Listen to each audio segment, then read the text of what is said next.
এখন প্রচণ্ড শীতকাল। আজকে প্রায় টানা ৩ দিন সূর্য দেখা নেই। এর মধ্যে এখন দুপুর ১২টা বাজে, কোনো রোদ নেই, তার মধ্যে গুঁড়ি, গুঁড়ি বৃষ্টি হচ্ছে। এই আবহাওয়াটা মৎস্য চাষের জন্য খুবই ক্ষতিকর। কারণ আজকে টানা ৩ দিন একে তো রোদ নেই, তার উপরে বৃষ্টি হচ্ছে, প্রচণ্ড রকম ঠান্ডা পড়তেছে। এই জন্য মাছগুলো গ্রোথ আসবে না এবং মাছগুলোর যে স্বাভাবিক গ্রোথ আছে সেটা ব্যাঘাত হবে। এই সময়ের মধ্যে সঠিক পরিচর্যা না করলে প্রকল্পের যে মাছগুলো আছে সেগুলো খুব দ্রুত অসুস্থ হয়ে পড়বে এবং রোগাক্রান্ত হয়ে যাবে।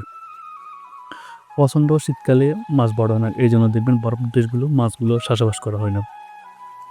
আপনারা দেখতেছেন বৃষ্টির পরিমাণটা বাড়তেছে, কনকনে একদম শীত। আমরা এই শীতের কাপড় গায়ে দিয়েও শীতের জ্বরে কাঁপতেছি।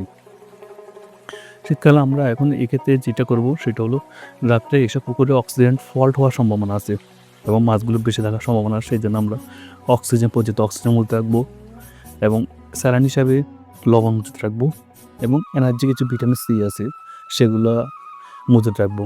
যদি প্রয়োজন হয় তখন সেগুলো মারবো এবং রাত্রে খুব ভালো করে লক্ষ্য রাখতে হবে। আর আপাতত আমরা যতদিন পর্যন্ত রোদ উঠতেছে না ততদিন পর্যন্ত আমরা খাবার দিব না। পুকুরগুলো সবসময় পর্যবেক্ষণ রাখবো এবং কোনো ধরনের প্রবলেম হলে সঙ্গে সেটা মেডিসিন ব্যবহার করবো। এমনিতে আমাদের কালকে যদি রোদ না ওঠে তাহলে আমরা পুকুরে ভিটামিন সিটা ব্যবহার করবো। এতে মাছগুলো সুস্থ সবল থাকবে এবং মাছ সার্ভাইভ করার মতন ক্ষমতা পাবে এবং খাবার ছাড়া যে মাছগুলো দুর্বলতা আছে সেটা অনেকটা কেটে যাবে। শীতকালে যখন বৃষ্টি হয় তখন এটা মাছের জন্য একটা ভয়াবহ বিপদ সংকেত। কারণ মাছের যে গ্রোথ আসে সেই গ্রোথটা আসবে না এবং মাছগুলো অনেকটা বড়ির দিকে শুকিয়ে যাবে। এতে মাছগুলো ওজন কমাবে। বলতে বলতে এখন প্রচণ্ড বৃষ্টি দেখতেছেন, বৃষ্টির স্পিডে যে মোবাইলের ক্যামেরা পর্যন্ত ঝাপসা হয়ে আসতেছে এবং শীতের জন্য মোবাইলটা দূর রাখা কষ্টসাধ্য হয়ে গেছে। শীতকালে বৃষ্টি হলে এই ধরনের পরিচিতি পালন করতে হয়। এত বেশি ঠান্ডা যে আমরা আর মোবাইলটা ধরে রাখতে পারতেছি না। আমাদের মনে হয় ভিডিওটা এখানে শেষ করে দিতে হবে।